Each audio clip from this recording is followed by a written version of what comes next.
you are Tony Robbins' doctor. I had to go through surgery, and Dr. Khan brought me some of the latest technology in that area, and it immediately reduced both the pain but also the inflammation. Who are the other celebrities that you treat? Zac Efron, Chris Hemsworth, I've done posts with. Dr. Adeel Khan. Dr. Adeel Khan. Dr. Adeel Khan. What I do is I treat people using stem cells and plasma technology. I want to talk about stem cells. The ideal stem cell is something that makes a perfect copy of itself without aging. Also, the problem is these stem cells can cause tumors or cancer. So statins, the reason they actually have an effect on mortality, we believe, is because they reduce inflammation. Is HijabMat legit? I have briefly looked at the science and I don't think there is much evidence for it. What's the biggest medical scam when it comes to longevity? NAD? Yeah, it is a scam because it's not very effective and it's actually maybe even harmful for some people. How long do you think you'll live? Could you go past 200? I do think that, yes.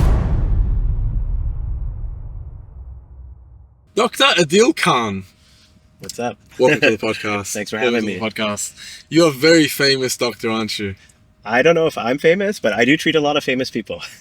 Well, and they choose you for a reason. I think they're looking for someone who understands the root cause and understands the latest technology, and that's what I'm good at. When it comes to the medical field, what do you specialize in? Basically, how to reverse or treat disease, like we're talking chronic illnesses. So chronic meaning people who live with something more than 3 months or 6 months, and it's not something that's just like a broken arm, something that you, like diabetes, for example, right? And they're coming to me because I'm using regenerative medicine, which means we're trying to reverse at a cellular level and restoring the signaling and basically trying to make the body heal itself, as opposed to giving a drug or giving surgery for it. Getting the body to heal itself. Yeah. Through? Well, that's the thing. So there's so many different ways. And so if you think about it, what was the original way of trying to get the body to heal itself? There was always this concept of stem cells, because stem cells are naturally in our bodies. They're like the fix-it guys.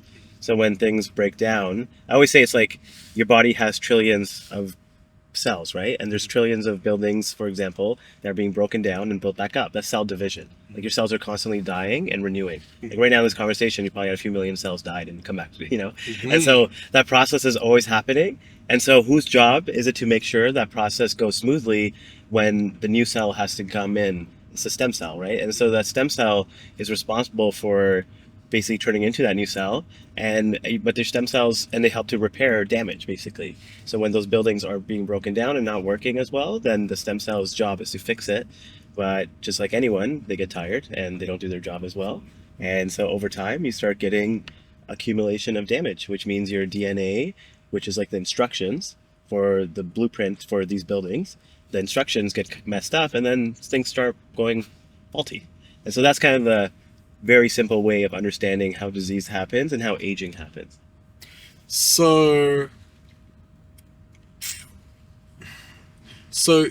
you basically fix diseases and fatigue, or would you call it wear and tear? Yeah, exactly. And diseases with more plain cells without the DNA of what to be.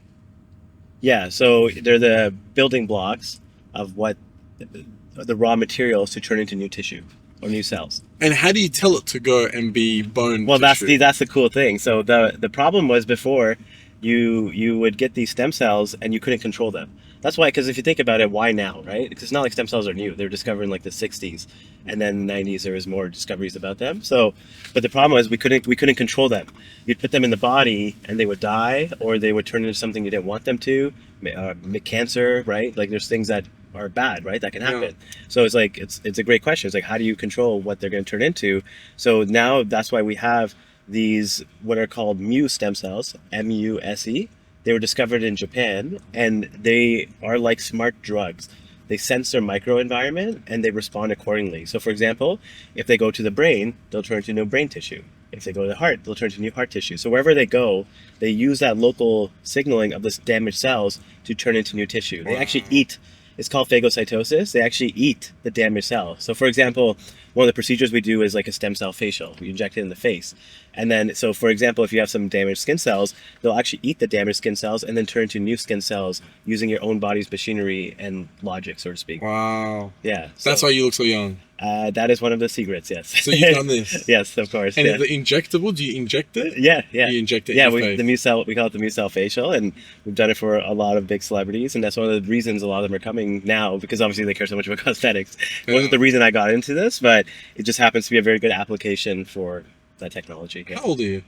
I am going on 38. Yeah. 38. Okay, Yeah. wow. So you are still young, and Yeah. you look very young. Yeah, exactly. You look very young, actually. Yeah. Some people, exactly. So I think it's proof in the put. And the cool thing is, I saw one of my friends who I hadn't seen in like a year, because I just started doing the stem cell facial like a year ago, Yeah. really consistently.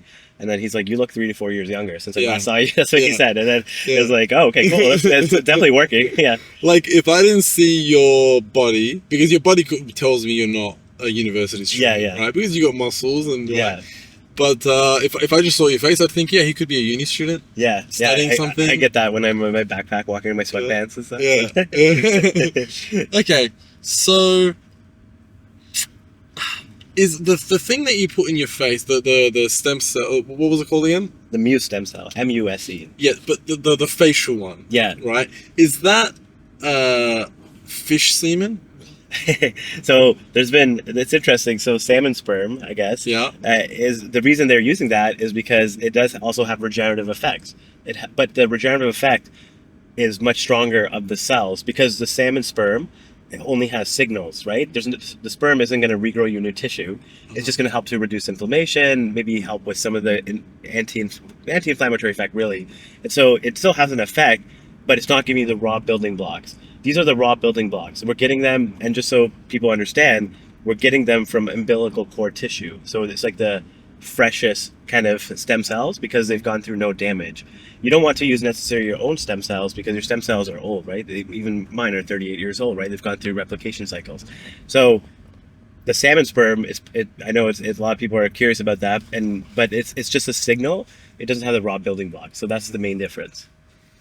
Got ya. Okay, so it doesn't have the stem cells element to it. Yeah, exactly. Okay, so what you're talking about is different. Yeah, it's much more potent. Much more potent. Yeah. Wow. How much is it? It ranges. It's expensive. Okay. I think anywhere from, so there's like a low dose one that's like 5,000-6,000, and then goes up to like 15,000-16,000 or something like that. Dollars? US dollars. Yeah. Yeah. But it's something you don't have to do, like, it's not like Botox you do it every few months. Like No, lasts do it for once. 2 to 3 years. Yeah. Okay, got yeah. you. For somebody who's watching this, first of all, you've worked with so many celebrities, right? Notably, you are Tony Robbins' doctor, Yeah. right? Are you Tony Robbins' like personal doctor, or you? He's part of my membership program, which is basically like from anything longevity or, let's say, cutting edge technology related. He comes to me for that stuff. Him and his wife. Yeah. Okay. Yep. Who are the other celebrities that you treat? Notable celebrities. Zac Efron. A lot, but I can only, Zac Efron, Chris Hemsworth, I've done posts with. But you can imagine, if I'm working with those people, you can only imagine how many others I work with, but I just can't talk about all of them, right? Although there's going to be some, there's some big ones who will be posting soon, and I think, with the facial especially. Yeah. And I think when she starts talking about it, then everyone will know kind of, what this is the next big thing. Yeah. Got you. Okay.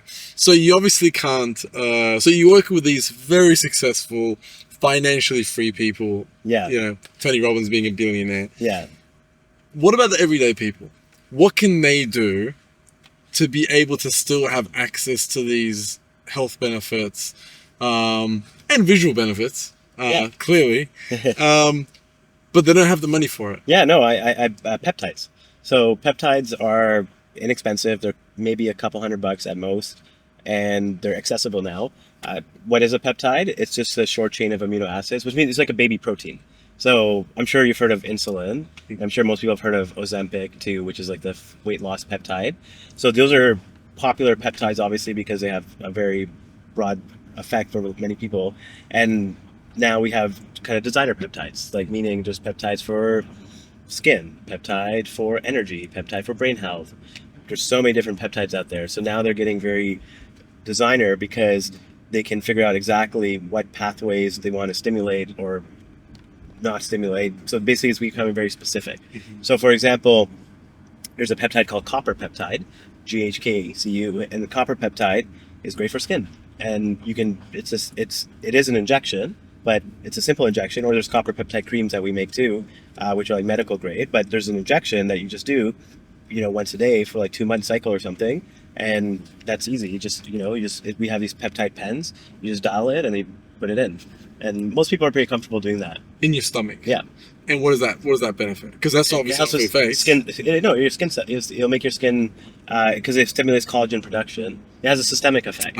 So copper, by increasing your copper levels, you're increasing your body's collagen, which is like kind of the stuff that helps your skin to be supple and young looking. Yeah. And it slows down skin and it slows down aging. Copper peptide in general is a longevity peptide. And there's other longevity peptides out there, but there's so many now, and it's just convenience now, especially if you're in the Middle East or if you're in Europe. You can get direct to consumer, which means you can just order online and you can get them shipped to you type of bit. So, okay. So this is an injection that doesn't go on your face. It goes into your body. Systemic. Yeah. Uh-huh. Our company, we actually have a manufacturing company that's going. It's going to be on the Toronto Stock Exchange, so it's going public. Wow. So it's exciting, and because we have peptide pens. Because before you had to mix the vials and stuff, and that'd be like annoying for a lot of people. This is all pen format, so it's really easy for people to use at home. Yeah. What drives you? Does money drive you? No. Research and exploring the possibilities of wanting to just honestly just help people, because I was a very early investor in Tesla. Wow. In 2016, but obviously I was a student finishing my medical training, so I wasn't not like I had much money back then. But after, from 2016 to 2020, I just kept putting all my money in Tesla, and so I put a decent amount in there, and then that 20x, right? And so it gave me not unlimited money, but gave me enough that I don't really have to worry about working so much. I could just choose to do what I wanted to do, and so that's why I went into this, because I was like, what do I want to do? What's going to, for me, have the most impact on people? And I thought this is the way, because this is A, the future, and B, you're actually helping people from a root level. You're actually getting them better, and it feels much more meaningful. I should have done that. I remember when it was so cheap. Yeah, right. Yeah, I used to live in Toronto when it was really cheap, actually. Oh, really? Did you say 2016? Yeah. 2016. Yep, I was living in Toronto. No, actually, before that, I was living in Toronto in 2014. Oh, okay. Toronto. Yeah. In Maple Leaf Square. Oh, really? Wow. Okay. Across the road from Air Canada Centre. Wow. Okay. Yeah. Well, I grew up in Oakville, so it's a suburb of Toronto. Yeah. Nice. All my family's in Vancouver, so they're all in Canada. Oh, okay. Yeah. What's your ethnicity, by the way? Pakistani. Pakistani. Okay. Yeah. Born in Toronto? Yeah. Okay. Born and raised. Yeah. And Dubai's your home now? It's my home now. But you travel a lot. Oh, yeah, this is my base, I guess. It's not like I'm out here half the time. As you know, Dubai is such a hub, but I travel a lot for work and then for different opportunities. Just because there's so much going on in this space right now. So I guess my thoughts are obviously with the technology that you're creating with stem cells and being able to create new cells and stay young. If a tyrant, if a dictator, if someone like Hitler got their hands on this and he lived forever, is that a possibility? It's not impossible, no. It's there's definitely in the realm of possibility where, so there's this field called quantum biology. So quantum just means that tiny particles, how they behave like atoms and electrons, the way they behave is different than the classical world. So what that means is for example, in quantum mechanics, particles can pass through walls. It's called quantum tunneling. I don't know if you saw the thing recently where they teleported. There's this teleportation thing they did, but anyway, it's called quantum tunneling. So it's basically imagine there's a door and the particle can appear on the other side of the door. In the real world, that's impossible, right? You can't go through a door. Yeah. In the quantum world, that's possible. So there's all these effects at the quantum level that are happening that are so different from the physical classical world, and we're starting to understand those. And that's why there's Google had their quantum chip now, right? And then I'm sure quantum computing is going to be a thing in the next 10 years. And there's all this talk about quantum, but quantum biology is also going to be the future of, let's say, aging and most diseases as well. Because quantum biology is basically how How does your body make energy? Do you remember? Do you remember? Do you remember from high school biology? Oh, okay. Ketosis. Mitochondria. Oh, okay. I was wrong. Close. Ketosis is another process which your body can make energy through, but Yeah.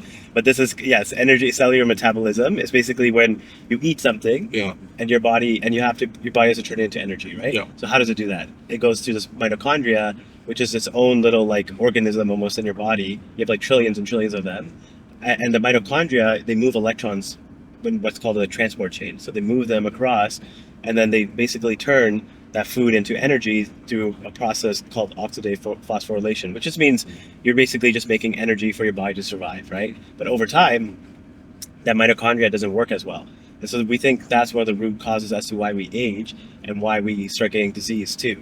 So if you can maintain that mitochondria, then in theory, you could live forever.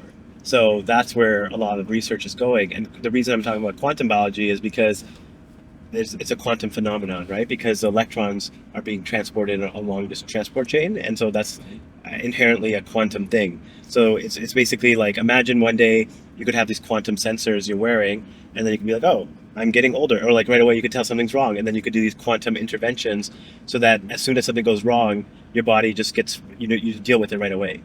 So then your mitochondria never age, and you never get old. Wow. So that's where I see the science going now. Wow. And obviously it'll be a combination of AI, and Yeah. I think AI plus quantum biology will likely lead to some sort of biological immortality. Which Wow. will be super Scary. because it'll probably be only accessible to the richest of the rich. Yeah, which are usually the dictators. Yeah. So Wow. that it becomes just so many ethical issues that happen when that happens. It's likely to happen though. I think it's almost inevitable now. Like it's just based off where the science is. So it's gonna happen. Yeah. So Probably you're in our saying- lifetime. Yeah. Probably in our lifetime. Yeah. So you're saying we are the last generation of humans that can die. Biologically, yeah. Yeah. I mean, you can still get hit by a car or something, I suppose, right? But yes. Don't say that right now. That's a Oh, yeah. bad thing to say Yeah, right yeah. now. You are saying we are the last generation of humans that will die. Yeah, we're in this phase. Scientists are dubbing it longevity escape velocity. And basically there's this huge investment and kind of coming together of scientists and big money into solving this problem. Like Sam Altman, the ChatGPT guy, started a company for this called Retro Sciences. Jeff Bezos has a company called Altos Lab. So those are like two of the most prominent billionaires in the world. We're putting hundreds of millions, if not billions of dollars into this, plus every other so many other scientists and groups around the world working on this. So I feel like it's just a matter of time now. Do you think we'll get to a point in the world where it will be accessible to everyone? At first, of course, it's only available to the US president, whatever, Russia. Well, that's kind of where we're at with even the technology we have, right? Like our treatments are quite expensive, and they're only really affordable for the wealthy and rich and famous, so to speak, right now. But that's how anything starts, right? Like I always go back to plasma TVs, right? I don't know if you remember when we were kids, it's like $50K or $20K for like a plasma TV. Yeah. It was like crazy. Yeah. And now it's like a couple $100. Yeah. So there's reasons, right? There's always cost curve reductions in manufacturing. There's economies of scale, demand, blah, blah, blah. Yeah. All that stuff is going to happen with this as well. Yeah. And as it does, the cost will come down significantly. I think for something like let's say immortality treatment, I could see that being like, let's say $10 million or something, and it's only maybe for the elites of the society at the beginning, and then over time it becomes cheaper. But that would probably take, decades. I feel like it'd be a long time before that would be. And who knows? Maybe some people want to control it for themselves, right? Like I don't know. Well, that's the thing. It's like, will the government want everyone to be alive? Well, exactly. Yeah, I don't think they do. That's the just thing. based off what happened with COVID and all the health. If you look at the health system now, it's broken, right? And Yeah. that's why people like me are becoming popular, because they're looking for alternatives. We would become overpopulated so quickly. Yeah, probably. But here's the thing. I still think it won't. Even if it was accessible to everybody, I don't think everybody will take it seriously. Yeah. Because people still want to smoke. Yeah. People still want to drink. Yeah, exactly. It's not like it'd be magic. You'd probably still have to, because all those things damage your mitochondria, and I guess you could reverse some of that damage, but at the end of the day, it's like you have to you probably have to live a certain lifestyle and then do these interventions, to maintain your mitochondria. But even then, I don't feel like you will still live forever. I think there are still some biological limits. Even after 1,000 years, I mean, come on, what are you going to do with your skin? Your skin is going to be like 1,000 years old. No, but it wouldn't. That's what I'm saying. Your cellular level. There's got to be something. Your bone. Why? They're all cells. If the root cause of cellular aging is mitochondrial DNA damage, which is what we think it is, and the mitochondria not working as well, but if you can maintain that indefinitely, then you won't get old. None of your cells will get old. Wow. There's got to be something, though. There's got to be something that will age. There has to be something. Everything has mitochondria. Here's the thing. You sit in front of the sun. Like, listen, you go on holiday to Croatia. You're in the sun. Yeah. That's damage. Yeah. Right. But I'm saying if in this theoretical, let's say, solution, we're saying that you have quantum sensors. So as soon as you get that damage, you're notified, right? Whether you're wearing a quantum sensor, let's say, and then all of a sudden you go do this quantum intervention that you have access to whenever you have any damage, and then right away you reverse the damage. Therefore, you never accumulate any damage, and therefore you don't age. Now, will the fixing of the damage will be 100%? Well, that's the whole idea of. I mean, we're obviously not there yet, but that's what would happen eventually. Yeah, because right now we can't even measure it, so this isn't like a tomorrow thing. But this will. The reason I think it'll happen is because of quantum computing and AI. Like, those things are going to come together, and then they're going to solve these complex problems that humans aren't capable of solving, basically. So, do you want to live forever? If you could have a button right now to press and you live forever, would you? If I could have my family and friends also join, I guess. I would Just you? Just me? No, definitely not. That would just be a sad existence. But you make new friends and you make new families. I've seen too many elder people who are just, who lose all their family and friends, and it's just them, and you're just lonely. It doesn't matter. Yeah. So I personally think the whole idea, for me, the reason I'm interested in this space, to be honest, it's not because I necessarily want to live forever. I would like to live to, let's say, 200 or something, maybe, and be healthy. I think that'd be great. Just have more good years. But it's more about just being not in pain, not being fatigued, and just enjoying your life, even when you're like 110 years old or something. Yeah. I just met your son before when I picked you up, and I thought to myself, now that we're having this conversation, I thought he will live to 200. Yeah. Well, I think our generation, I mean, assuming especially if you start this stuff now, I think we can definitely look like, I don't see why not. And it's only going to get better. But here's the thing. I hear that Tony Robbins' health is declining, and he is starting to... I heard a rumor that he's got another 2 years, then he's going to stop doing speaking engagements. Yeah, I mean, we'll see, I guess. Is that true, A? And B, can't we fix that? Well, that's part of the reason I'm working with him, I guess, is to see how far we can take him. I think given the amount he's pushed his body, it's like people don't understand how insane it is. Like, even now, I was speaking at one of his platinum events in Abu Dhabi when he was here, and he's on stage for like 16, 18 hours sometimes, or even and he's going it's insane. I couldn't even imagine someone who's healthy and young doing that, let alone someone in their mid 60s. So it's pretty incredible what he does. And I think it's, of course everyone slows down to a certain extent, but it's delaying it, and I guess, I mean, he's pretty into this stuff. So I think if we keep doing it for him, I feel like it should at least slow it down significantly. I was in Vegas last week, and he was speaking in Vegas last week. Oh, cool. So I went to his sales funnel hacking nice. event, and he was starting to lose his voice, and he said to everyone, "I'm sorry."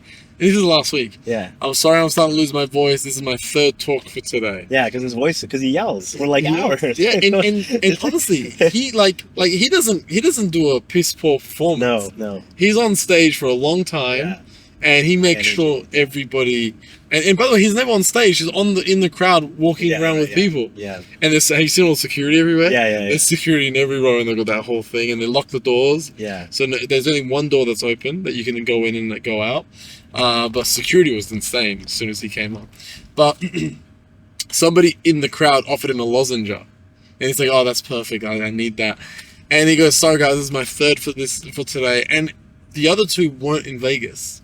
So this guy is just like we're driving from one meeting to a meeting. He's jumping in the jet and going like, okay, I got something in Seattle, then I got to go to Phoenix, then I got to go to Vegas. I know. He still pushes himself, and he obviously doesn't need the money. You know, he just loves it. It's just like because I was like that too. I'm like, well, Tony, why are you still doing that? It's just like it's what makes him come alive, right? He loves it. He gets a high off of it. Yeah. So I think that's really inspiring though, because then you want to find something that gives you that same high and then that'll keep you going naturally, right?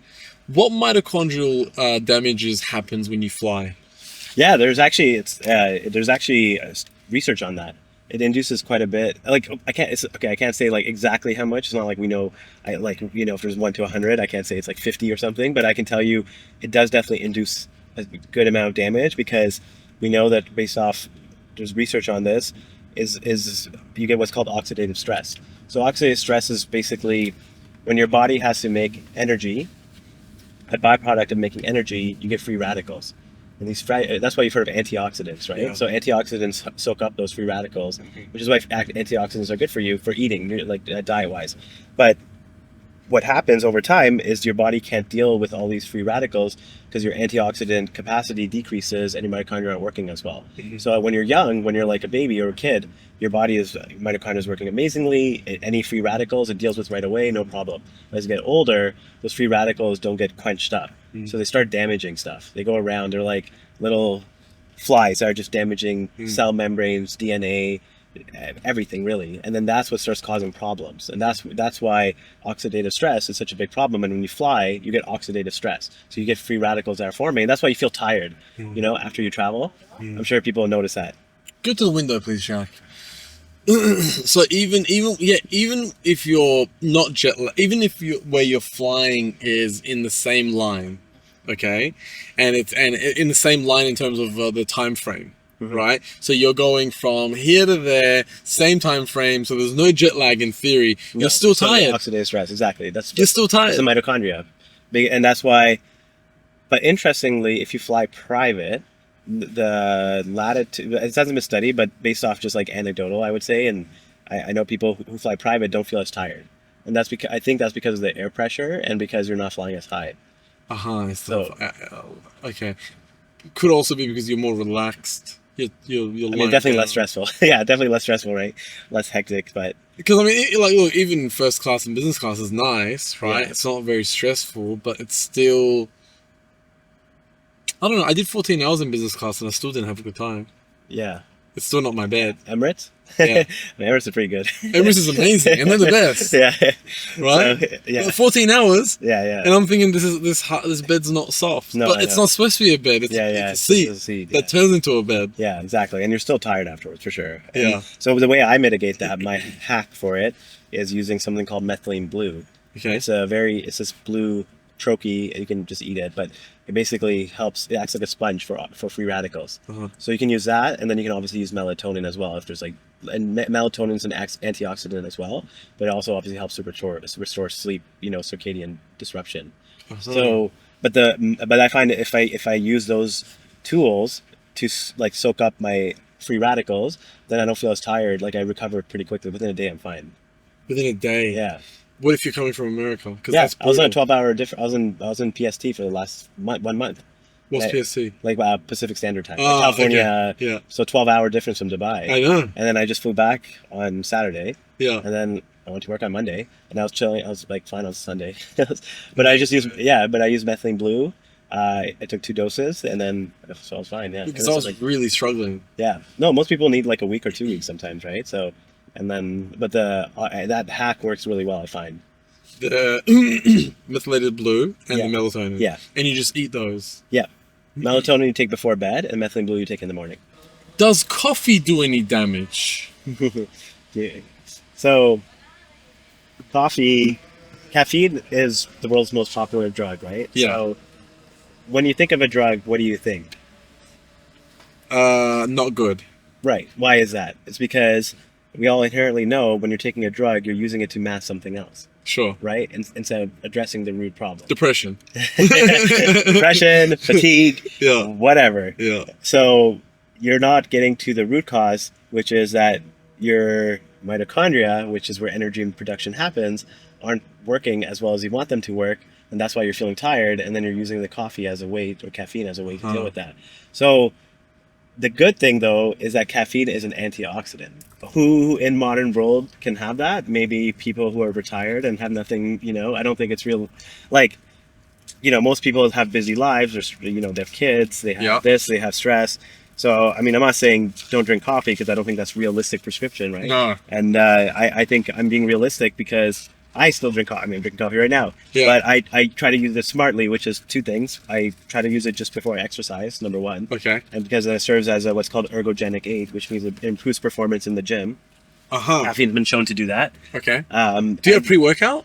Well, I'll sometimes, if I take this, and I won't take a pre-workout, you know what I mean? This will be my pre-workout. This will be my pre-workout. Yeah. Got ya. So, But pre-workout's so bad for you. depends on who you get it from. If it's like jacked, like Yeah. those ones that were crazy and they caught heart attacking people, yes, that's bad. That's bad. But that's where you have to look at the label and the ingredients, and most of them aren't very good. Even I honestly haven't found a good one in Dubai. I could get it from Canada because I can't find a good one here. So it's like, because it's a dosing, it's a quality, third party testing. There's a lot of stuff you have to do when you look at a supplement, right? So, but basically, the biggest problem with caffeine is you have receptors. Receptors meaning it binds to that to create a signaling effect in the body, right? Yeah. But over time, if you keep doing it, what's going to happen? You can get tolerance, right? That means you have to take more and more because your body starts to downregulate these receptors. So basically meaning it's like, oh, I'm getting all this caffeine in here, so clearly, I don't need to make it. My own body doesn't have to stimulate them as much. So then your body starts downregulating it, and then that means you have to take more and more to get the same effect. Yeah. And so that's the biggest problem with it, which is why what I recommend is if you are a caffeine drinker or coffee drinker, you should try to at least cycle. So meaning, have your coffee, whatever, but every couple of weeks or every couple of months even, take a 3 to 7 day break. And then that way at least you reset your receptors, and then they upregulate, and then you can go back on, Wow. So that's kind of the Nobody does that. no, because most people don't have a concept of what's happening inside their body. Yeah. When you're on coffee, you don't get off coffee. Because you become tolerant and you have a dependence. And that's why people get withdrawal symptoms too if they stop drinking, right? They get headaches, which is a really bad sign. If you get headaches when you stop drinking, that means you're dependent on caffeine. Yeah. Which is a problem. That means you're a drug addict. Yeah. Essentially. You have a physical dependence. That's a definition of physical dependence when you get withdrawal symptoms. Yeah, of course. I mean, look, everyone's addicted to something, right? It's a modern world we live in. You can't pretend like you can't live a healthy life and still have your vices, but it's finding the balance between, okay, if I'm doing this, I always think of it like a bank account. Yeah. You have deposits and withdrawals. Yours will be huge. So you're doing withdrawals. Yeah. Everyone has withdrawals, right? Yeah. Shisha, maybe alcohol, whatever. But just make sure when you do those withdrawals, you do some deposits to counteract that. Okay. And try to do more deposits than withdrawals. And that's just the way I look at it. Try to do more deposit than withdrawals. Okay. What's your withdrawal? What's your sin? What's the thing? I'm so robot. You're going to think I'm a robot. No, I'm because, just like... because you are just like, you know who you are? You are somebody that I would let my sister marry. Right? Yeah. Clean cut. Yeah. Good guy. Yeah. Right? No skeletons in the closet. Yeah. But what's yours? Do you smoke shisha? Not really. I mean, with friends, maybe once every month or a couple months or something like that. And do you really do it, or are you one of those like just a little bit? No, I'll actually have some, but You that's a social thing, I guess, because if everyone else is doing it. But I'll never be like, hey guys, let's go for shisha. You know what I mean? It'll be more like someone else is going, and then I'll be like, okay, I'll come. And but then the way I counteract that, so that's my withdrawal. So what's my deposit? So my deposit is something called in-use pheresis. It's a technology to clean your blood. So it actually removes toxins from your body. It's really cool. So you sit there. It's from Switzerland. That's why it's a funny name. It's hard to remember. INUS, if people are wondering. In-use pheresis. And so what it does is you sit there, and it puts your blood through a special filter, and that filter, it acts like a scrub. So it scrubs out microplastics, heavy metals, toxins, stuff that builds up from tobacco, obviously, and literally cleans it, and then you see it at the end what you've removed, and then they can send it to the lab and see what's in there. It's really cool. So mine had a lot of stuff in there, and that's just partly because genetically my liver doesn't work as well. Yeah. This is my genetic testing I've had done, so my body doesn't detoxify as well as maybe other people, and so mine was really dark, and mine had a lot of heavy metals and a lot of crap in it. But I'm glad I did it, because otherwise I wouldn't know. So I think that in Dubai air is poor quality, right? So there's so many particulate matters and pollution, and so that stuff builds up in your body. And microplastics are everywhere, like everywhere. Microplastics, like they say, I think we eat the equivalent of like a credit card in terms of plastics every year or something like that. Wow. And that's just like, and you can't remove it. Your body, it builds up in your body. So, But this removes it. This removes it. Because the thing is, here in Dubai, we drink out of plastic. Yes. We don't drink from the so tap. bad. I know. Right? Yeah, that's why everyone in Dubai needs this stuff. Yeah. There's a place in Abu Dhabi doing it, and then our clinic here will have it in the summertime. In the summertime, Yeah. so soon. So Yeah. nowhere else has it here except for your clinic. Well, there's a clinic in Abu Dhabi. Yeah, okay, but in Dubai. In Dubai, no one has it yet. Okay. We'll be the first ones to get it because we're getting it from Switzerland. Yeah. And where's your clinic? It's in Jumeirah. Okay. We're gonna have our own like standalone villa. Right now we're at it's called Heaven Clinic. We're just working out of there right now, but our company is called Eterna, Everwell Eterna. We Okay. partner with Rada, the No. developer. They're big developer. They're making the Armani Hotel. Okay, nice. Yeah. So we're partnered with them. Okay. Yeah. I will come and do that. Yeah. Well, in summer. Great. We should. Yeah. In We summer. can make a video and see how much crap comes out. Yes, we should do that. Yeah. Yeah, I'll definitely do that. We'll make a clip out of that, actually. Okay. Have you heard of a thing called, I know what it's called in Persian. Okay, I'm from Iran, Oh, right? Hijamat? Oh, yes. That's like the Yeah. kind of like coupling, right? Yeah, so I'm going to explain to the viewers that don't know what it is. Basically, you lie down on a bed, they cup you, right? They cup the thing, they suction cup, whatever, and then they for like 5, 10 minutes, 20 minutes maybe, and then they have this pen that has like 5 needles in it, and they just go bang, bang, bang, bang, bang, and then they cup you again, and then inside the cup you start developing a lot of blood, right? And the blood is the viscosity is very, it's like yogurt almost. It's not watery. And the guy says, this is all the bad blood that you had in your body. Is this legit? This is such a big question. I know from our culture, everyone's like, oh, it's legit. Half people saying it's not legit. Is hijamat legit? I have briefly looked at the science, and I don't think there is much evidence for it, and so that's why I don't recommend it. I mean, I think, of course, there's always placebo, right? There's always people who may feel better from it, but I don't think there's any controlled studies on it. The immunoceresis has clinical data and trials and lots of research, and it makes sense, right? It's going through a filter.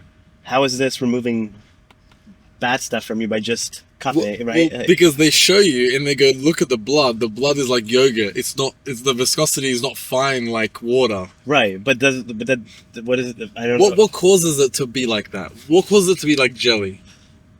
Is it the pressure of I was the going to suction? say, it could just be the pressure or the heat. Like, I don't know if that's just because of the way they're doing it.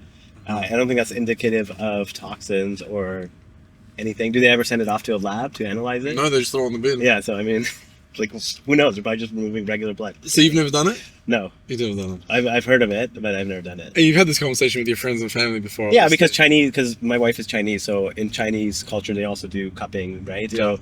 So I know my in-laws and stuff have gone for that stuff before, so I have an idea of it, and I get it. It's an ancient tradition in a lot of cultures, but I just don't know if it's. I think there's a modern, like, sure, before this technology existed, maybe that's the best we had, but now we have this like sophisticated technology that really works, you know. But we've got that technology, but we don't have it here in Dubai. So is that the next best thing?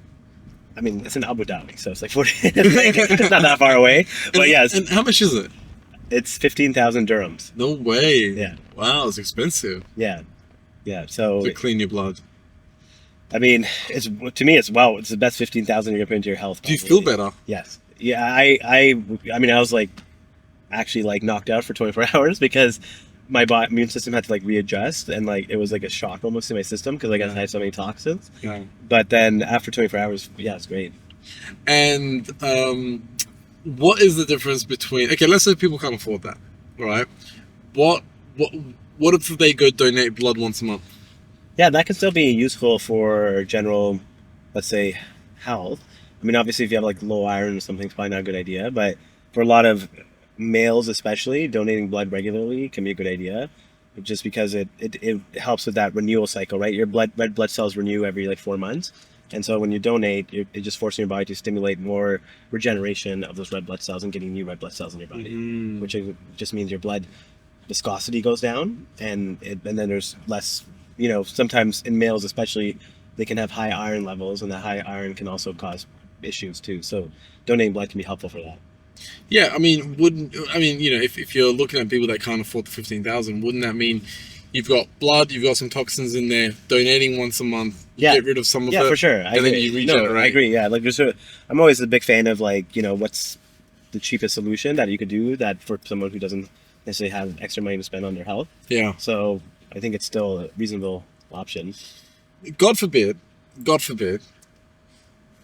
tomorrow someone that you know, right? Someone that you know has cancer. What are you going to tell that person? Well, my mom just had cancer a few months ago, so this is very close to my heart, because obviously the system in Canada, unfortunately, is not that progressive, and it's also super slow. And so I had to basically arrange for treatments myself with her.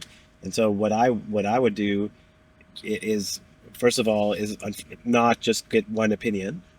Don't just trust your oncologist, because your oncologist or your cancer doctor is only trained in drugs, surgery, and radiation, which is fine, but there's so much more out there. For example, I worked in Japan last summer, and in Japan, they've been using something called immunotherapy for 20 years. And this is Japan. This isn't like Mexico or Colombia or something. Like, Japan's a very advanced, sophisticated country, and especially with their medical technologies, they're super rigorous. So they know what they're doing, and there's a reason why they're not just pushing chemo on everyone, and they have these other options, because they can work as well, or they can at the very least be used in combination. So my advice would be just to look at someone who's trained in, let's say, the non-traditional approach of cancer as well, or what's called holistic oncology, or some people are trained in immunotherapy specifically, which is basically just boosting your immune system to fight the cancer naturally. So there's different solutions out there, but I guess the point of the message is that don't just trust one doctor who's only a traditional doctor, because they're not going to know the whole picture. Sorry to hear about your mom. She's doing better, so I'm very proud that we were able to help her, because I think the system, if she had left the system, I think she would have been really bad off, and then they just wanted to do chemo, which destroys your body basically, right? Kills the good cells and bad cells. Whereas immunotherapy, which is like, for example, there's something called natural killer cells, which are like the soldiers in your body. You can do that. Plus, there's vaccines now, cancer vaccines and other things that are more targeted. And then so they don't kill the good cells. And so that's what we did for her, and she's doing a lot better now. So hopefully we'll find out in a few weeks if she should be in remission though, based off the imaging. But she's already feeling a lot better. So wow. But yeah, she's so lucky she has you as a son. Yeah. Well, it's kind of crazy though, because they always tell you not to treat your family members, but then I feel like I had no choice. Yeah. Because it's like, if I left it up to the Canadian system, it's just like nonsense. That's the thing. Governmental systems are usually the ones that just either prolong the issue. I've got a friend who, him, George. Do you know George Perez? Oh, George. He was at Mind Valley. He was one of the speakers. He wrote the book, How to Shut the Fuck Up. Oh yeah, that guy. Yeah. His parents died from cancer in the same year. Wow. And he said, listen, the medical system is completely broken. He goes, I felt like it was a trade show. Yeah. They were just trying to take as much money as they could while they were alive. Yeah. Like, my dad was brain dead for a long time. Even if he was to recover, his brain would never be the same. Yeah. And luckily I had one nice doctor to tell me, listen, stop putting him in pain. Even after he said that, another doctor would come in going, wait, before you do anything, before you turn off the machine, what about this machine? You should try this machine, new technology. It was a trade show. Yeah. They were just trying to take money from us the whole time. Yeah. And that's the sad truth, I think. I think because I trained in Canada, I was trained in a public system where people didn't have to pay for healthcare. And so my mindset has always been like focusing on what's best for the patient, not on what's going to make me the most money. And that's actually, I think, the reason I got so far so quickly, because obviously I'm not that old. Most doctors who have my career, I don't know, accomplishments, I guess, or trajectory would be in their 50s, just because to, you know, the profile patients I treat and the stuff I've done. Yeah, but it's just the reason was honesty and integrity, though, which is it seems like a uniquely Canadian thing. I mean, maybe I think Germans are pretty good too, but for whatever reason, most other healthcare people around the world are just focused on money. It's a business, and it's not about what's best for the patients. And that's not to say, like, obviously now that I'm in private medicine, what I do is so expensive, and it bugs me. Like, I want it to become cheaper, and I want it to become more affordable. But the only way that's going to happen is that someone has to start that revolution, right? So this is just the beginning of that. Okay, I'm going to give you an example that I know. There's a guy named Mike Sedgwick. He was a UFC fighter, one of the oldest UFC fighters, like UFC 5 or whatever. He owns a gym now in Thailand called AKA. And I met him, I spoke to him. He had stage 4 cancer. The doctor said, listen, it's terminal, it's over for you, right? He said, I'm going to show you. He's a fighter. Fasted for 1 month, 30 days, no food, just water. Yeah. Then the first thing that came into his body after the 30-day fast was chemotherapy. Wow. Okay. So he said the first thing that came into my body after not eating for 30 days was chemo. And I'm here standing in front of you now. Wow. Is that... Tell me your opinion about that. Well, the fasting, what it does is it triggers something called autophagy. Autophagy is just a fancy word for saying cell repair. So it's like getting your own body stem cells, increasing them is your own body's repair mechanisms. So when you fast for that period of time, you're basically helping your own body to fight any chronic illness, whether that's cancer or even if you have other chronic diseases. That's why there's people who do fast, you know, from time to time, right?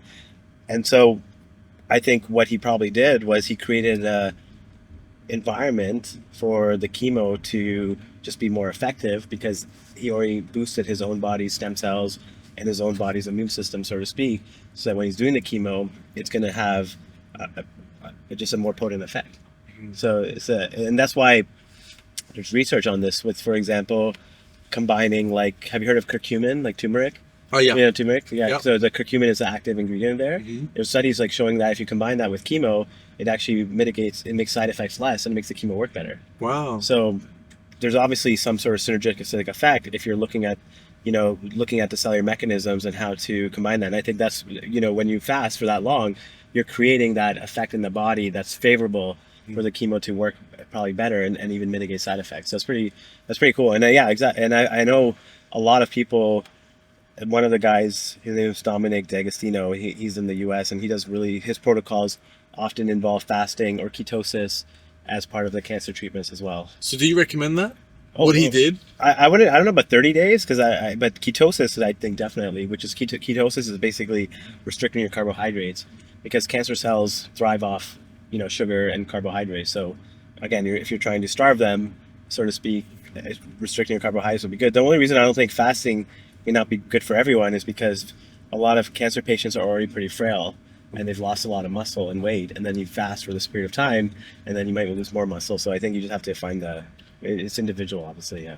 I mean, he was a UFC fighter, so yeah, he probably had I was going to say he probably had a lot of extra weight that he was okay to give up. Yeah, he had plenty of muscle. Speaking of muscle, what do you do to have muscles?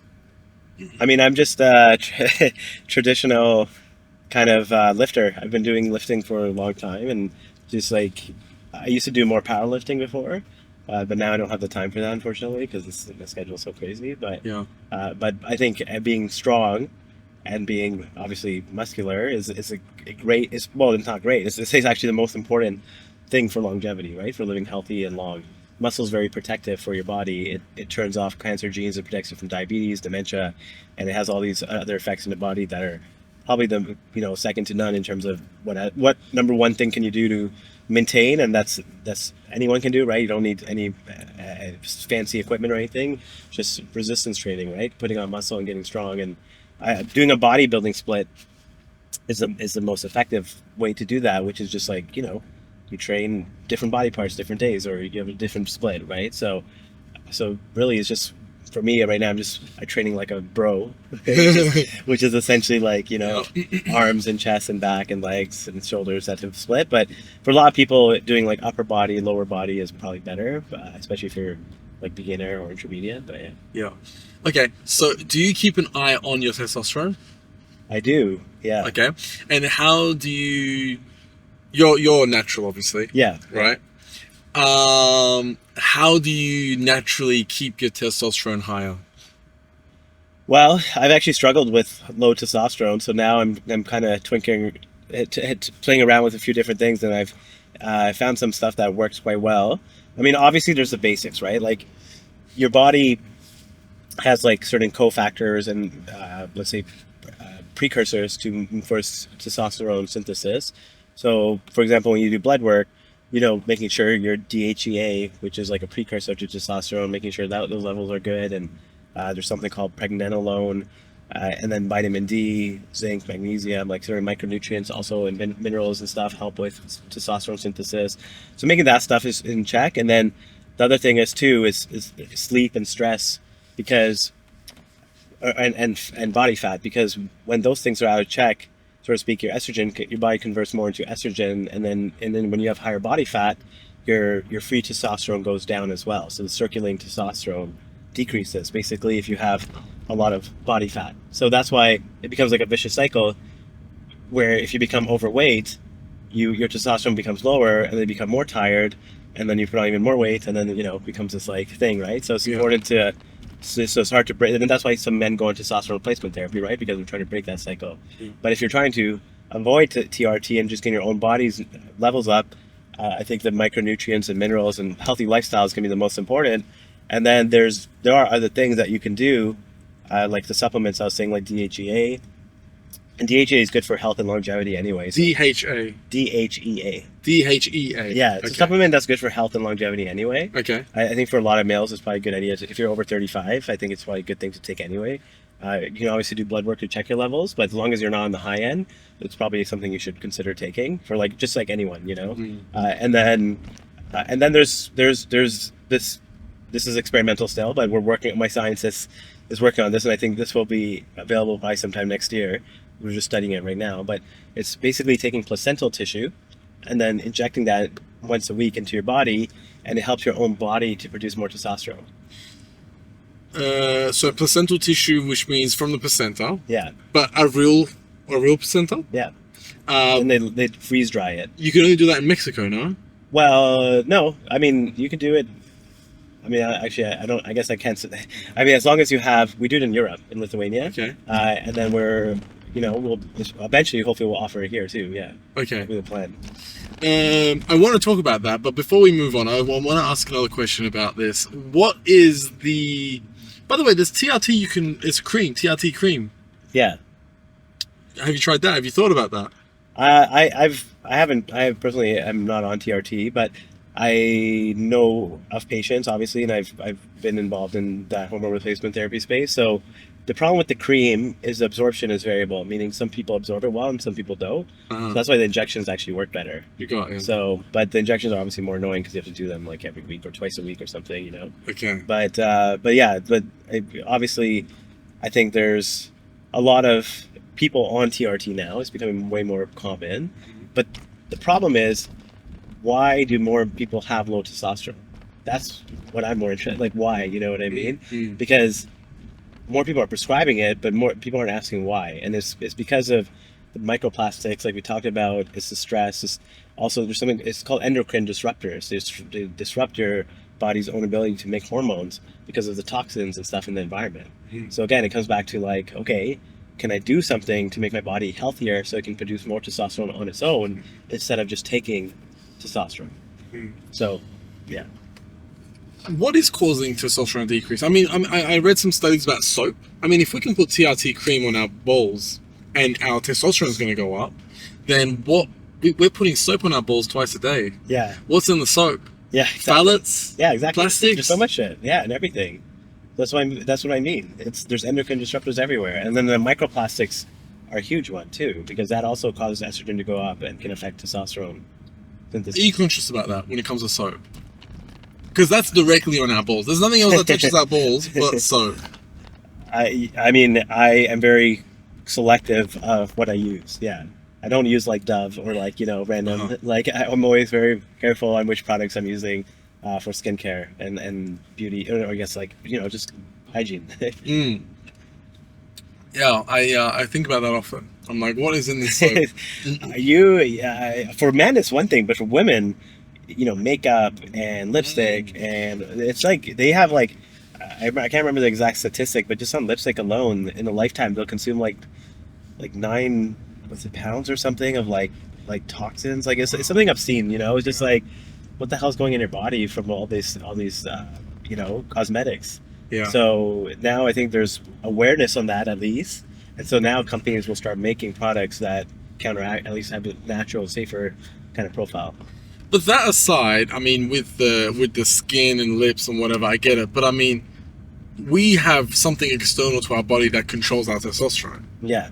They don't. Yeah. Everything's kind of internal. Yeah, that's true. And like that's why I'm thinking like when we rub things on that thing that controls our testosterone. Yeah. You gotta be careful. Yeah. And interestingly, it comes. You have something called Leydig cells. Leydig cells are the cells inside of the testes that are the ones responsible for sending a signal to your brain to say, hey, make more testosterone. And guess what is inside of the Leydig cells that is the most important regulator of their function? Mitochondria.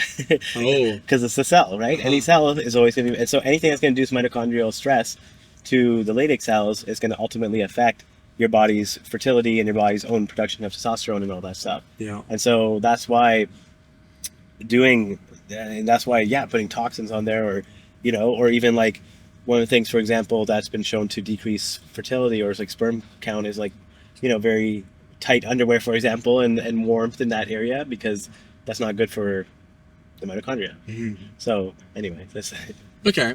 By the way, I wanted to start talking about stem cells, but before that, you just reminded me of something. Flying. We're talking about the we got a coffee and I completely left that conversation. So there is some damages that you do when you fly, but also apparently pilots are more likely to have girls than boys. Yes, that's true. Right? Yeah. So that affects it. Yeah. Now, what is the damages that happens when you fly? What are the, like, I understand it could be different levels, but what is it? Does it affect the heart, the brain, what category?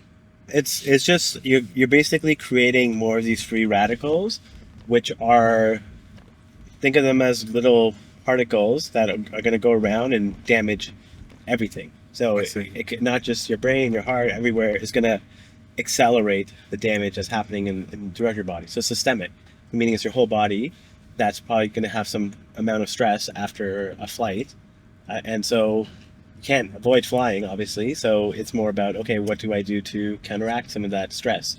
And that's why I'm a big fan of that methylene blue, because it's one of the ways I know of that basically acts like a sponge for that free radicals. But what about the pilots? What about the air stewardess? Yeah, I mean, they should be part of like a.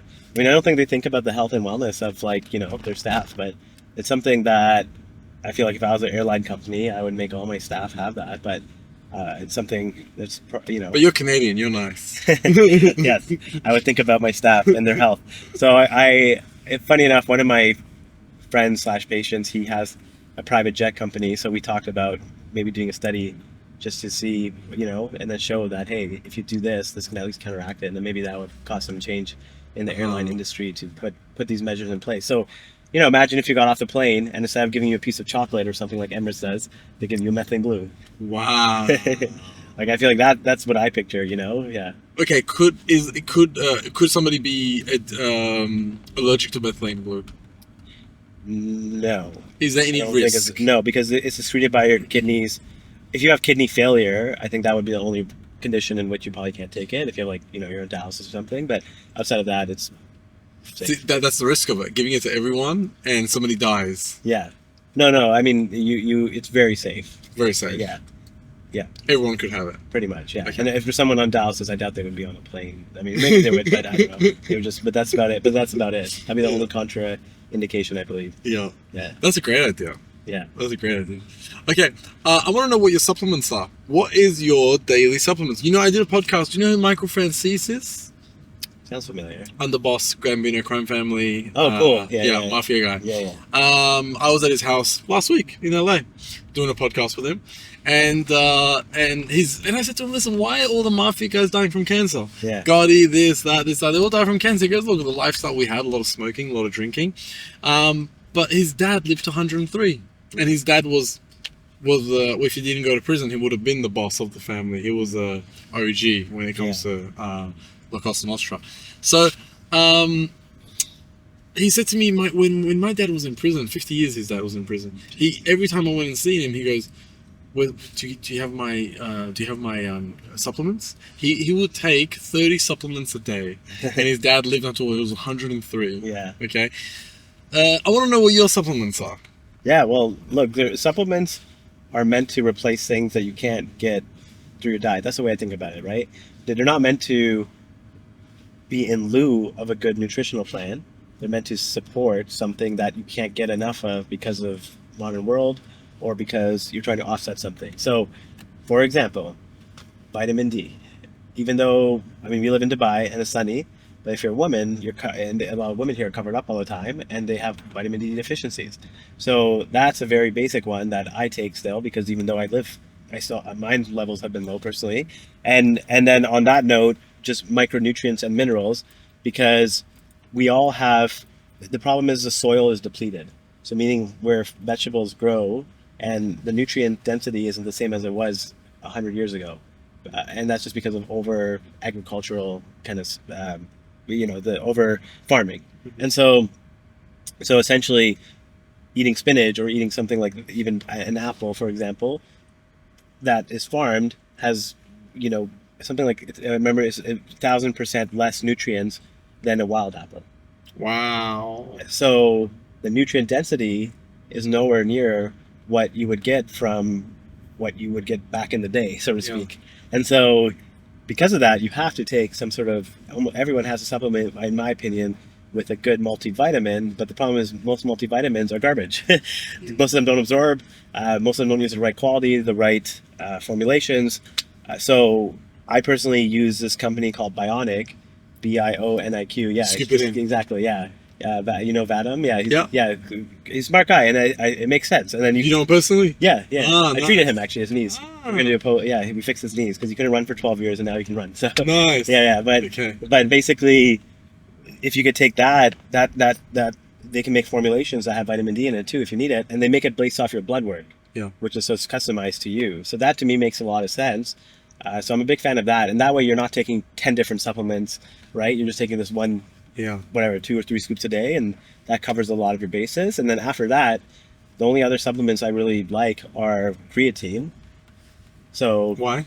creatine is mitochondria as well. Is it? Yeah, because it helps the energy production, right? That's why people used to use it for the gym, because it can increase your output, it can increase your strength. But at the end of the day, there's hundreds of studies on creatine and the benefits of it, and now we understand that it has to do with basically allowing your mitochondria to work, let's say, more efficiently. And so essentially it can help support all your cells, because as we talked about, the mitochondria is really the root driver, right?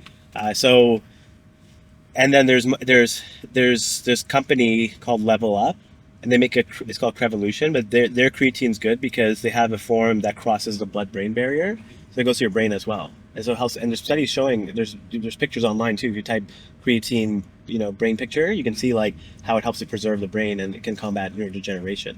So creatine is something that should just be in our water, to be honest. So it's like something every human on the planet should be taking. Wow. And do you take it as a scoop or as a Yeah, it's just a scoop. Yeah. Scoop in water, milk? Yeah, you can just stick it in water. Water, okay. Yeah, or in a protein shake or whatever. So Okay. that is probably the other foundational one. So micronutrients, minerals, vitamins, that's all going to be covered by Bionic, basically. Yeah. Right? And then you have your creatine. Yeah. And then the other one you could make an argument for, it's omega-3 fish oil. Yeah. Which, because unless you eat salmon or fish twice a week at least, then you're probably not going to get enough.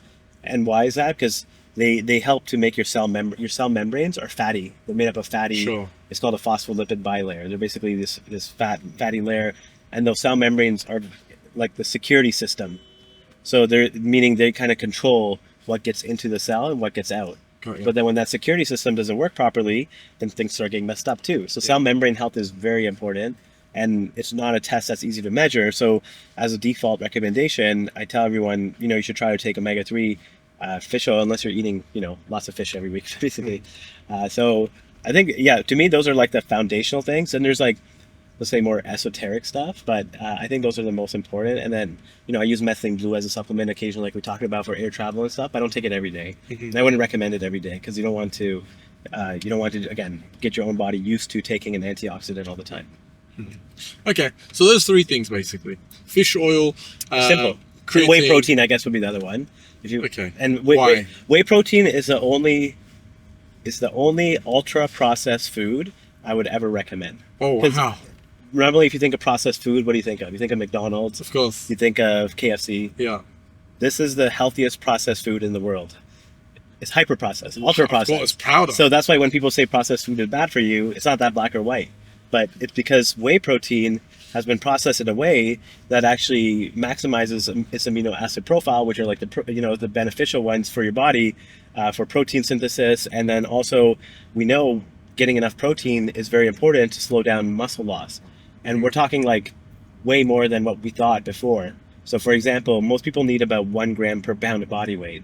So if you're like 180-pound male, you need like 180 grams of protein a day, Wow. which is quite a bit. And, Yeah. and it's hard to get just through diet alone sometimes, unless you're eating like a lot of chicken or Yeah. steak and whatnot. But supplementing with a scoop or two a day makes it a lot easier.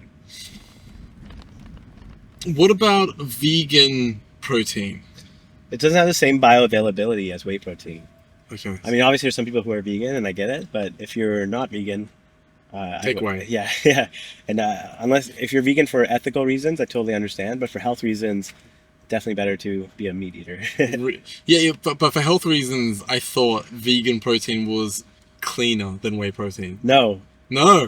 Especially if doing you it wrong. especially if you get the right quality brand one. Like there's companies that have used really, grass-fed, grass-finished whey protein, and Yeah. they have a really good quality, high product whey, isolate product, and Yeah. and the bioavailability of the amino acids can be way higher. Okay. I want to talk about stem cells. What is the difference between getting a real placenta and doing our own body stem cells? Yeah, so a stem cell, just think of a stem cell, the ideal stem cell is something that can clone itself and make the perfect copy of itself without aging. So it can keep cloning itself indefinitely and not get old. And then what can it do? It can turn into anything it wants. And then it can also, when it turns into something it wants, it basically is making new tissue that has less damage now, right? Because it's a new cell that is using the stem cell machinery. And so that, if you think of that at a very simple level, then it's like, okay, so how do I get a cell to turn into any new tissue? How do I get it to survive in the body? And how do I get it to clone itself indefinitely without aging? Like this would be the ultimate cell, right? And that doesn't cause cancer. So those are like the, let's say, characteristics that you really want. And that's why, we had these stem cells that we discovered, like embryonic stem cells, right? They're from aborted fetuses that were being used. And obviously that has ethical issues. And then also the problem is then these stem cells can cause tumors or cancer because they can grow uncontrollably. They can keep replicating. So yes, they can clone themselves indefinitely, but then they also have the potential for cancer. So they're not the right candidate, but they were being used at some point. And some clinics are still using them, so you have to be careful. Wow. Yeah. But which kind of stem cells is this? This is embryonic, so embryo. So from from like a fetus that's aborted or something. Yeah. So would you recommend getting our own body stem cell? Because there's two types, right? Where they take their body, Yeah. they take the stem cells. Would you recommend the one that you get from your own body? No, No. because Even though the other one could be uncontrollably turned into cancer. well, there's other donor stem cells that are good. So the problem with your own stem cells is they've aged. Whether you're 20 or 40 or 50, that's still X amount of years. They've gone to replication cycles and DNA damage. So that DNA damage just means that they're not going to be as impactful or efficacious as an umbilical cord stem cell or placental stem cell, because those stem cells have never gone through replication, right? They're just fresh out of the birth canal. Yeah. And so, and you're isolating them, and then you're just cryopreserving them. Yeah. So those are the best because those stem cells have no risk of tumors or cancer because they're what's called mesenchymal stem cells, which is just a fancy word. It's an embryological term, just meaning that it's like a certain is derived from a certain lineage essentially, and then they also can now isolate the best type of mesenchymal stem cell. So this is using cell sorting technology. It's kind of like when I say it's like if you go to the grocery store and you want the best fruit, right? There's a bunch of oranges and you're trying to pick out the best orange. So now you're trying to pick out the best stem cell from your umbilical cord that you've got. And now you can use cell sorting technology to pick that out. And that's basically what's called the MuSE cell, MUSE. And that's the one that's the best because it's pluripotent, which means it can turn to any cell type. It can self-renew indefinitely, which means it can clone itself as much as it needs if you leave it in like a petri dish, and it won't age, and then it can survive in the body. And so it has all these characteristics that make it an ideal cell, and it's easy to find, right? Umbilical cord tissue is everywhere. You can also get it from your bone marrow or your fat, but again, do you want to use your own cells or do you want to use the baby stem cells? A lot of people think, okay, but what if I'm using foreign DNA in my body, right? They get scared. But it turns out that DNA can integrate safely into your body. It's called epigenetic resetting. Basically, the donor cell is able to use your own machinery to figure out what genes to kind of express. So it's not going to express something that isn't native to the host. So essentially, this foreign DNA can safely integrate into your body. Wow. Can the ultra rich right now add 20 years to their life? And if so, what would that look like? I would say they could definitely add 20 years to their life at this point if you're doing this stuff regularly. I think because 120, let's say your cells are like kind of programmed to, let's say 120 as like a default, let's say how long you can live based off what's called telomere. Telomeres are like let's say the cap, if you have shoelaces, it's like the cap part, and they shorten every time a cell divides. And now we can increase these telomeres, which is just one marker of aging, like using, for example, something like stem cells, or there's some even we have a peptide gene therapy called follistatin that's also been shown to increase telomere length. So the point is, there's interventions now that can increase telomere length. Even meditation has been shown to increase telomere length, right? So there's all these things you can do that can extend your health span and your lifespan.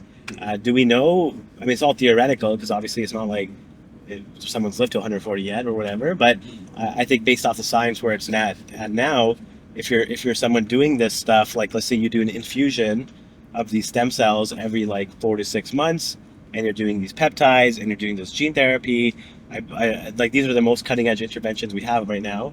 If you're doing them on a regular basis, I believe you would extend your lifespan by something like 20 years. It's actually my guess. I would say 140 to 150 would be where I would land right now if you were to say how long do you think you would live right now based off what technology we have. How long do you think you'll live? Well, based off where the science is going, man, I don't know. It's hard to know. You've got access to that yeah, too. I know. You've got first-hand access to it. I could see. I mean, I could really see. Could you go past 200? You personally? I think there's a good chance. Yeah. That you personally would go past 200? I do think that, yes. I mean, maybe, yeah, just because of everything that's happening, yeah. I'd almost be surprised if it wasn't past 200, at this point. Could they then take your brain, fix all the damage, reverse the damage by mitochondria, what you said, and then take your brain and put it into a robot that has made like a chamber in its head that is perfect for a brain, and for you to use your brain, and now you're in a robot. So you're taking your consciousness, and now your body is a robot. Because I can't fathom how they would generate another body and put your brain in there, so I said a robot. Yeah. I think that is possible one day, because, I mean, there's so much science happening right now in terms of like these, let's call them surgical advances, and being able to go down to the smallest little neuron and nerves and blood vessels, and once again robotics comes into play, and then AI, like who knows what you're able to do.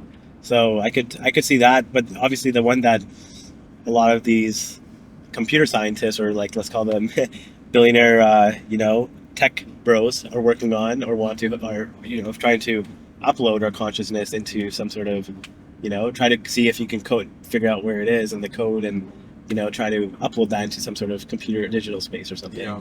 Which to me, I personally don't think that's possible. I just think our consciousness is tied to our, I don't know, brain, Soul? Yeah. Does it make you sad that your parents are old and didn't have access to this technology? Yeah, for sure. Does it make you sad? That's why I do it for them on a regular basis, because I want to try to give them the healthiest life possible, and hopefully be around for as long as possible. But obviously, starting in your 60s or 70s isn't the same as starting in your 30s. Exactly. But then again, you're saying you can reverse it. You can reverse it to a certain extent, but it's always easier to prevent disease than to reverse disease, right? So if we're saying aging is a disease and you can prevent it from the first place, that's the best, right? As of now. But eventually, the science might get to a point where we can reverse it completely. We're just not there yet. We can reverse it like maybe 10, 15 years, right? Based off of what we have now, but we can't like completely reverse it. Do you think if LeBron James was born 20 years earlier, he would be able to still play in the NBA at the age of 40? No. Do you think he has, the reason why he is still playing in the NBA is because he has access to these technologies? Yeah, I know my friend is his doctor. He does this stuff, so. so that's a proven fact then. Yeah. The reason why I think he's publicly talked about how he spends $1 million on his body a month or something. A year. Yeah. So and that includes stem cells and stuff. Yeah.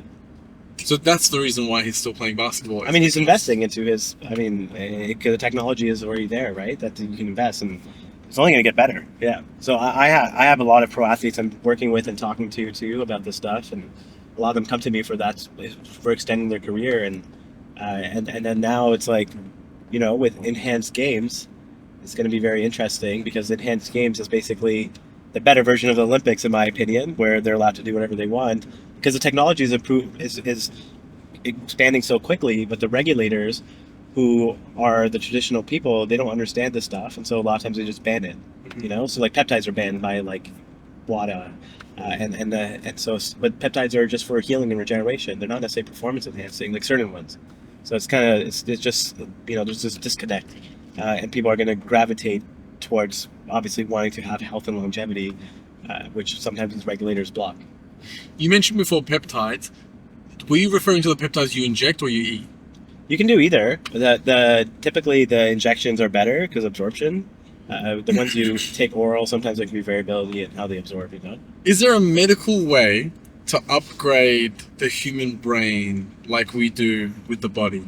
The closest thing we have to that is probably going to be Clotho gene therapy. So this is a peptide that has been shown to increase IQ by 6 points on average. So people who have naturally higher levels of Clotho have a higher IQ of about 6 points. Wow. People who have higher levels of Clotho naturally are protected against dementia, even if they have the ApoE4 gene, the genetic mutation for increasing risk. And it's a bioidentical peptide hormone. Your body makes it naturally in the brain and the kidneys primarily. But as you get older, the Clotho levels decrease, and some people just don't make as much. So if we can increase your levels and optimize them, we can potentially make you smarter, and we can protect you from neurological decline. So you're saying in the future, stupidity is a choice? It may be interesting to democratize intelligence to a certain point, at least. It'd be really interesting if we could do that. But so Clotho MiniCircle is a company I work with, and they'll hopefully have Clotho available later this year in their clinical trial. So it's like wow. Right around the corner. Yeah. Wow. What do you think of Elon Musk Neuralink? I think that's a good science project. I don't see it really translating into real clinical, meaningful things, just because I think trying to put something external into your body is just so complicated. It's like putting a drug, right? Versus doing something that's natural, like cell therapy, like stem cells, or, like peptides. They know how to kind of work with your body. That's why it's an oversimplification, but that's the idea, right? It's just the human body is so complicated, and we're not there yet in terms of understanding every little detail. So we have to rely on these like heuristics of these like higher level interventions that are kind of our body knows what to do with. What about erections? What about them? What if you've got erectile dysfunction? Yeah, you can inject this into the penis, and it works quite well. Inject what? the stem cells, the MuSE stem cells. In the penis. Yeah, we numb it, and then you inject it, and it can help with blood vessel, basically calcifications, and again, it can help to regenerate new cells that are going to function better. So it can increase. We've used it for even treating a condition called Peyronie's disease, which is a condition where you actually get fibrous nodules. You get like these plaques, and your penis actually becomes bent. Wow. And it sucks because you can't use it. And I've had patients who 2-3 years they had this condition, and imagine you can't use it basically, and there isn't really a great surgical solution, and the only other thing they offer is shockwave, and that doesn't always work, and then they're just left. And so we've done these injections, and they work beautifully for it. So they can work to actually break up the fibrous nodule and the plaque, and then restore blood and help with circulation and blood flow too. I've got a friend who's a doctor, and he microdoses Cialis every day. He says there's heaps of benefits in the body because it helps with blood flow. Yeah.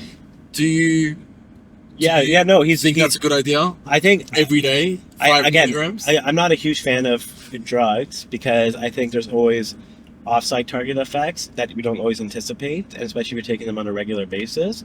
So I personally don't do that, and I personally think there's an alternative that can be just as effective and not have the side effects, which is called citrulline malate. It's a supplement, and you take 6 to 8 grams a day. A lot of high-quality pre-workouts have that much, but again, I couldn't find any to buy, so I have just one can I use that has that. But basically, that citrulline malate, it increases nitric oxide, which increases blood flow. And it works similar to Cialis, but doesn't have any of those potential side effects. And it also, obviously not as potent, but it has the same principle, which is increasing vasculature and increasing blood flow and everything. I thought you were going to say pomegranate juice. You have to drink a lot of pomegranate juice to get that effect. So what's it called? Citrulline malate. Citrulline malate. Yeah. Interesting. Are we reaching a point where organ transplants are going to become obsolete because we can make our own organs? 2035 would be my guess. Wow. So that's a yes. Yeah, 10 years. 3D bioprinting, where they basically create these. No way. Yeah, they create these scaffolds, and then you seed them with the cells, and you can basically create new tissue. That's already being done, and it's already been done for cartilage. That's what we work on, cartilage engineering, and there's a group out of the University of Washington in St. Louis that's done that successfully in animals, and are going into human trials now. Wow. And that's like you regrow a new knee or hip, basically. Wow. And then organs are being done by so many other groups around the world, and it's just a matter of time. Yeah. If somebody watching this right now is 60 years old, wants to have the physical capabilities of a 30-year-old in 10 years, is that possible, and how would that look like? In 10 years? To be like a 30. I could, the reason I could see that being possible is because the cellular reprogramming. So cellular reprogramming is another Japanese scientist named Professor Yamanaka, who basically figured out that if you overexpress these transcription factors, which are signals to the cell, it can make an old cell young again. So it's basically telling the cell, hey, you were this, now you're going to become this. And that's called cellular reprogramming. And so right now It's still in its infancy in terms of clinical applications, but in 10 years, I could see it being much more widely used so that you could just do the cellular reprogramming technology and put it throughout your whole body and make your body 20 or 30 years younger. Could we regrow limbs? I don't think you could regrow limbs with just signals. I think you could regrow limbs with that 3D bioprinting technology, though. And then attach it to your body? Yeah, like a surgical, like you create the limb in the lab. Everything is done in the lab. With your own genetics? With your own cells, and then using some sort of matrix or scaffolding, and then you essentially are able to, recreate the tissue that you want, and then you surgically put it on. But then wouldn't you have to wait years for the body to accept it and for nerves to attach to it?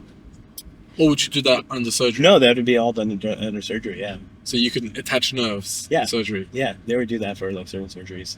Wow. So eventually I think they'll have, that's why I see, with obviously amputees and stuff like that, I could see the future just being like artificial lab-grown limbs. Yeah. So you think we could like cure paralysis? Yeah. Oh, spinal cord injuries for sure. There's a group out of UBC, actually, University of British Columbia. Oh, wow. That's using they have a group that's, I think, the closest to solving this problem. They're using 3D bioprinting technology combined with stem cells to regenerate spinal cords. Wow. So this is all just we're just hitting off all the targets. We're like at this inflection point, and it's gonna be cool to watch this revolution happen. Yeah. What's the biggest medical scam when it comes to longevity? NAD? Yeah, IV, It's NAD. NAD. IV, NAD. I mean, I don't know if that's big. It's probably the most popular, though. Yeah, but is that a scam? Is it? Yeah, IV, NAD does not really do much. The protein is too big to absorb properly, and that's why a lot of people feel nauseous during it, too. And it takes hours to do. If you've ever done it, you don't feel good during it, and then you have to do it multiple times. So it is a scam because it's not very effective, and it's actually maybe even harmful for some people. And there's a way better alternative that's safer. It's called an NAD patch. You just do a patch on your stomach or on your arm, and you wear that, and you just do it for a few days, and then you can do it once a week. You can do like a course or a cycle of it. So our company will actually have those NAD patches because that's one of the things that we're making, and make it a lot more accessible and ease of use, and actually something that's effective. What about oral NAD? There's something called True Niagen, which is a form of NAD that helps your own body to actually increase NAD levels. That one actually does work. So taking that one has been shown to be clinically effective, from my understanding. But what about NAD orally if I go buy it from the shops? No, most of them are garbage. Really? Yeah, you have to get True Niagen. And that there's they've licensed out their technology to different companies, but that True Niagen one is the one that actually helps your body to produce more NAD. And then same thing with NMN, right? NMN, you have to, there's only one brand it's from Japan, Mirai. They make a high quality NMN that's a powder, and then you can drink that on a daily basis if you want like a high quality one that actually works. Man, the Japanese. I know, right? The Japanese. I mean, that's why I always say we use Japanese stem cells, and like they're the best. Wow. They're so smart. The Japanese, the cars they make. Everything, because they're master craftsmen and they're meticulous, and they don't you know, it's I always say there's a reason why they partnered with Germany in World War II, right? Dark. Yeah, Dark. Yeah. So it's just a culture that they want to be the best. Yeah. And you know, it's pros and cons, right? It's not the best place to live because it's such a hard environment to be in because it's so imbalanced in terms of work and perfectionism. But for visiting, it's like the best thing in the world. Yeah. It's like so good. I love Japan. Yeah, same. I mean, I'm from Australia, so we go there. It's 5 hours away. Right, yeah. No, I love it too. I spend every year there a couple months, yeah. Couple months? Yeah. Have you been to sumo? No. You never gone to a sumo match? Yeah. No, I don't know. It doesn't appeal to me. You have to go. It's an experience. It's such a cultural experience. Yeah. I like the more like, I like Kyoto a lot. You know, like the temples and the like it's Zen Buddhism stuff and all that, yeah. For that I go to Thailand. Oh yeah. You've been to Thailand? Yes, yeah. Yeah, it's cool. For that I go to Thailand. Can I ask you a selfish question? Of course. I've got stomach acid problems. How do I fix that? Well, but that makes it hard for me to fast because if I fast, there's burning a hole in my stomach. Yeah. Exactly. So stomach acid can be, you know, paradoxically, it can actually be because you're not making enough acid. I know it sounds very confusing, but it can also be because your gut lining isn't ideal, like you have leaky gut, and then your gut bacteria get kind of imbalanced. So what I usually recommend for that as a starting point, as a very simple intervention without knowing any tests or anything, I would just say there's a peptide called BPC-157, and it's a peptide that's shown to help to repair the intestinal lining. And you can do that, and you could do that with like a good quality probiotic. Although most probiotics aren't that good, so there's only a few brands out there that will really work. Japanese ones. Yeah, exactly. soil-based organisms and stuff like that. But anyway, the point is BPC-157 would probably be the easiest thing to try. You do that for like 1 to 2 months and see if it makes it better. Is that oral? No, it's an injection you do every day, and it's easy. BPC-157. It's called the Wolverine peptide. Wow. Because it helps with healing and regeneration. It makes you heal faster if you have like a sprain or strain. Yeah. But it also helps with the gut lining and healing the gut too. Do I actually have to put an injection in myself and do that? Or is it just like a pen? No, it's a pen. Yeah, we have the pens now, yeah. So you just put it in? Yeah, once a day, you just click it and... Where can I buy this from? We have them. We can book you up. Oh, so Yeah. I need a prescription for this. Yeah, we can get through us from the clinic. So it's not like a thing. Okay, so you guys have them. Yeah. Okay, let's try that. Yeah. I'd love to come in and try Yeah, that. it'd be cool to see if it helps. Yeah. Yeah. Do I just make an appointment with your clinic? Yeah, I mean that's just a pen. So you just let me know, and then you just come on in, and we can just teach you how to use it. Okay. Yeah. Let's try that. Yeah, it's easy, harmless, and it has other benefits too, right? Safety Yeah. is always the biggest thing. Yeah. I always like interventions that are safe, and try those first before you go into something, because there are medications obviously you can take, but those medications are antacids, right? Like Yeah. proton pump inhibitors. Yeah. But those aren't good because they have side effects, and then they don't actually repair. And then if you're on them long term, they can deplete your body of certain nutrients and minerals and stuff like that. So yeah, I mean, everyone says Gaviscon. Yeah, exactly. Yeah, I don't know. We're just masking it. Yeah, you're just masking it. What's the real issue? Yeah. And I want to be able to fast. Yeah. And I can't do Ramadan. I can't fast Right. because my stomach is killing itself. Yeah, And it's yeah. like, Try okay. BPC. I think it'll be good for you. Okay. Yeah. All right. Maybe next week or something I'll come to the clinic. I'm Yeah, not sure. yeah. Do I just message you and make an appointment? Yeah, yeah, Okay. yeah. Or you have Melanie's. I have Melanie's Yeah, just tell details. Melanie, and then She'll book an appointment. Yeah, yeah. Okay. I can't wait. Yeah, it'll be good. And then I'll document my progress. Yeah. my healing for all that. Okay. Well, really, really, really enjoyed the podcast today. Yeah. Very educational. I always love these kind of podcasts because I just learn so much. Yeah. People are like, why do you do a podcast with her? She's an influencer. I'm like, what are we going to talk about? How to influence? Like, I like these things, and I think the viewers, they get a lot of value out of it as well. Yeah. If there's any final remarks that you want people out there to know, here's your option. Well, I think it all starts with discipline and learning to have personal responsibility, whether that's for your health behaviors or your finances or your relationships. It's all going to translate. So that's the key to really foster. It's once you foster that, then you can be successful in all your areas of life. Wow. How many kids do you have? 3. 3. Yeah. Well, how old's the oldest? 5. 5. Yeah. Wow. If you were my dad, I reckon I'd be the president. I'd be something. I mean, I love my dad. Yeah. My kids will definitely have an unfair advantage in life. I think so too. Yeah, it's I just think like so. you get access, but I mean, you know how it is when you're from an immigrant family, and then you the next generation is always luckier than the one before, right? Correct. Yeah. Dr. Adeel Khan, ladies and gentlemen. Thank you, Doctor. Yeah, I thank you for appreciate having you. me. Thank you for coming on the Yeah, podcast. it was fun. This has been Dr. Adeel Khan. Let's go.